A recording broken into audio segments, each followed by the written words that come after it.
And I am so honored to read with you, to read with Youssef, to be part of this celebration of the Alaska Quarterly Review, which has done remarkable work for 4 decades now.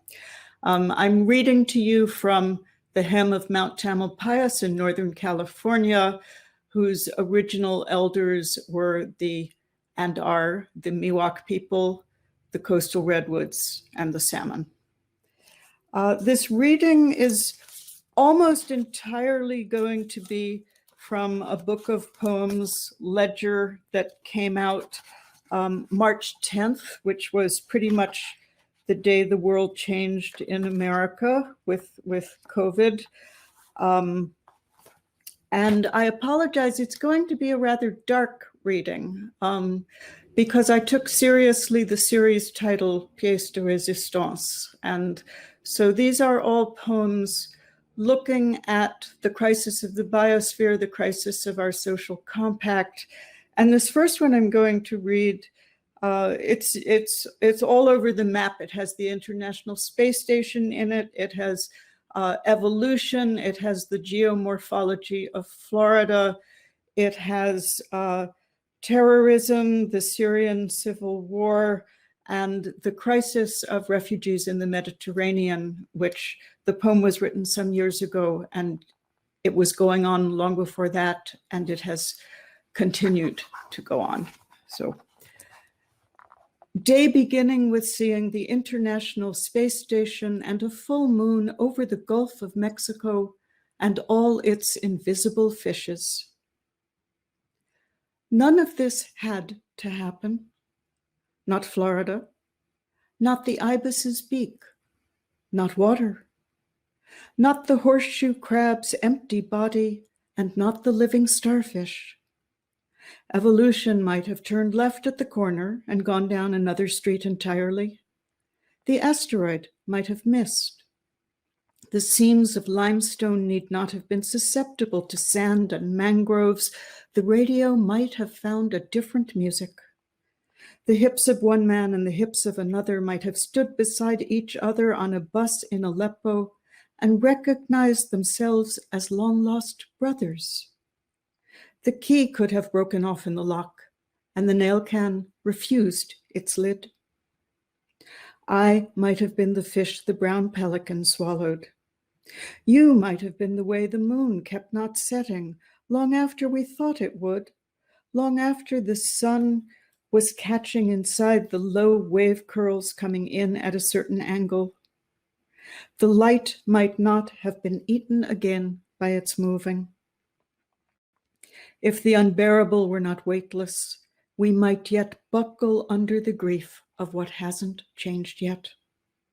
Across the world, a man pulls a woman from the water from which the leapt from overfilled boat has entirely vanished. From the water pulls one child, another. Both are living, and both will continue to live. This did not have to happen. No part of this had to happen.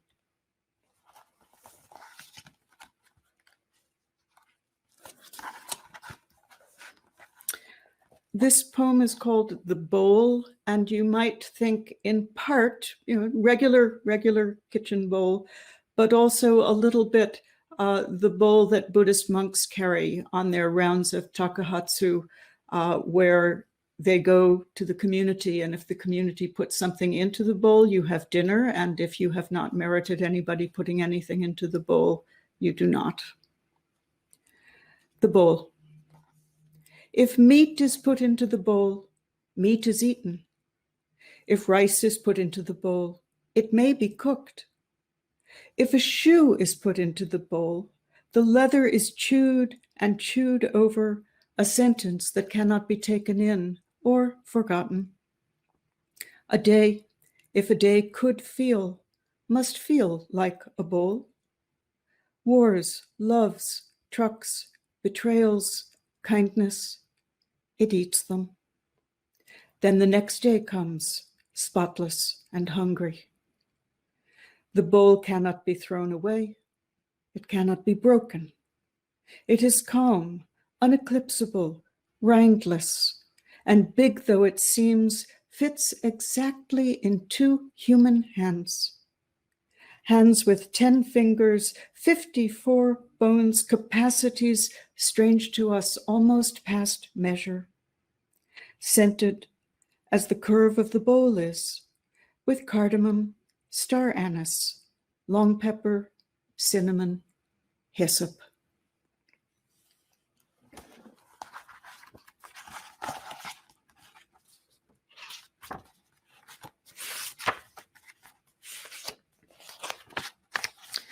Description.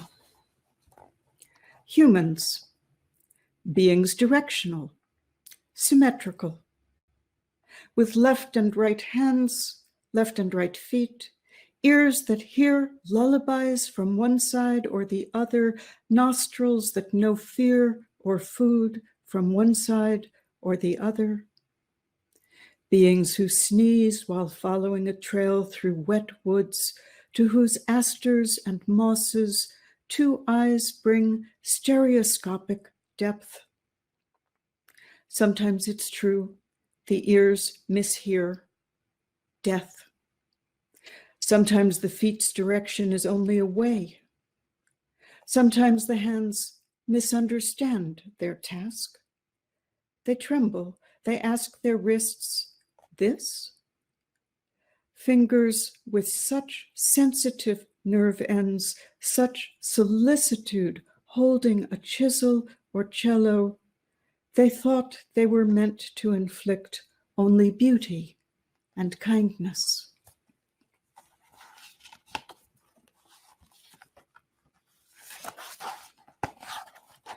Cataclysm. It begins subtly. The maple withdraws an inch from the birch tree. The porcupine wants nothing to do with the skink.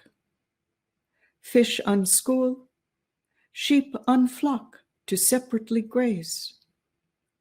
Clouds meanwhile declare to the sky they have nothing to do with the sky, which is not visible as they are, nor knows the trick of turning into infant tumbling pterodactyls.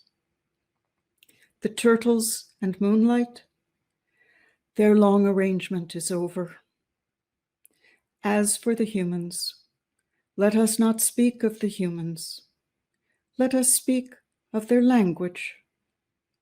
The first person singular condemns the second person plural for betrayals neither has words left to name. The fed consider the hungry and stay silent.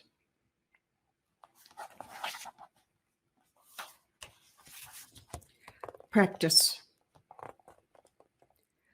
I touch my toes. When I was a child, this was difficult. Now I touch my toes daily.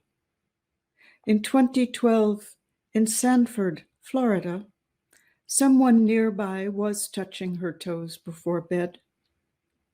3 weeks ago in the Philippines or Myanmar, someone was stretching. Tomorrow, someone elsewhere will bend, first to one side, then the other. I also do 10 push-ups, morning and evening. Women's push-ups from the knees. They resemble certain forms of religious bowing. In place of 1, 2, 4, 7, I count the names of incomprehension. Sanford, Ferguson, Charleston, Aleppo, Sarajevo, Nagasaki. I never reach Troy, I have done this for years now. Bystander, listener, one of the lucky. I do not seem to grow stronger.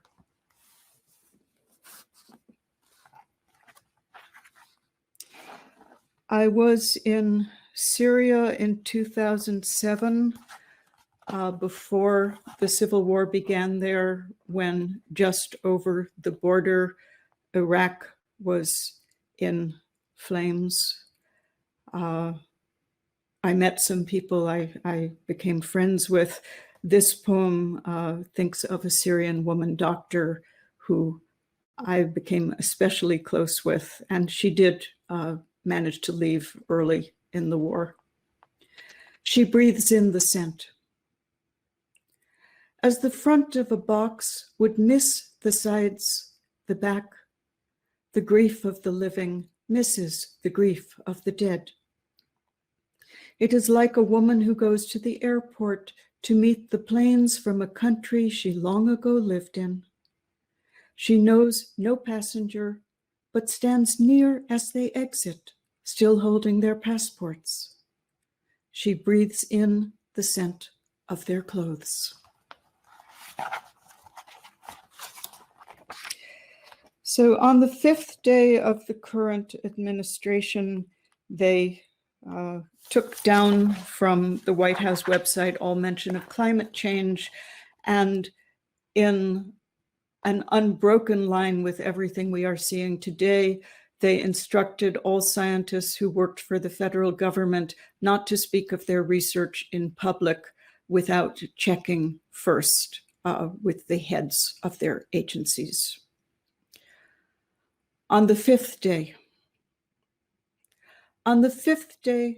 the scientists who studied the rivers were forbidden to speak or to study the rivers. The scientists who studied the air were told not to speak of the air, and the ones who worked for the farmers were silenced, and the ones who worked for the bees. Someone from deep in the Badlands began posting facts. The facts were told not to speak and were taken away. The facts, surprised to be taken, were silent. Now it was only the rivers that spoke of the rivers, and only the wind that spoke of its bees, while the unpausing factual buds of the fruit trees continued to move toward their fruit.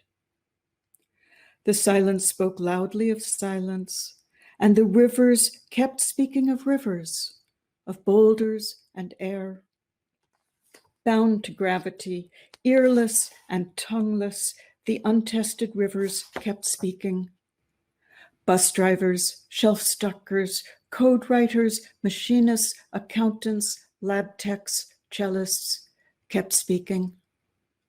They spoke the 5th day of silence. I'll read 2 more poems. One is somewhat less dark than all the ones I have been reading you. It is a poem of my mountain, of Tamalpais. The names of the creeks are local names. And I hope you will recognize the final word might be better on the page than on the tongue. When it talks about rennel, it means an adjective made from the verb, from the bird, the wren. Mountainal. This first light mountain, its east peak and west peak, its first light creeks, Lagunitas, redwood, fern, their fishes and mosses, its night and day hawk life, slope life, fogs, coyote, tan oaks, white speckled amanita, its spider webs, sequins. To be personal is easy. Wake, slip arms and legs from sleep into name, into story. I wanted to be mountainal, wateral, rennel. And I will close with the poem that opens the book. This poem was written in 2014 with the crisis of the biosphere in mind, but it was published on the day of the 2017 presidential inauguration. And so it became a poem about that crisis as well. It is a poem trying desperately to undo its own need to have been written. Let them not say. Let them not say, we did not see it. We saw. Let them not say, we did not hear it. We heard. Let them not say, they did not taste it. We ate. We trembled. Let them not say, it was not spoken, not written. We spoke. We witnessed with voices and hands. Let them not say, they did nothing. We did not enough.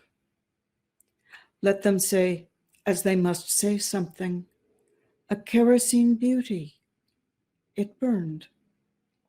Let them say we warmed ourselves by it, read by its light, praised, and it burned.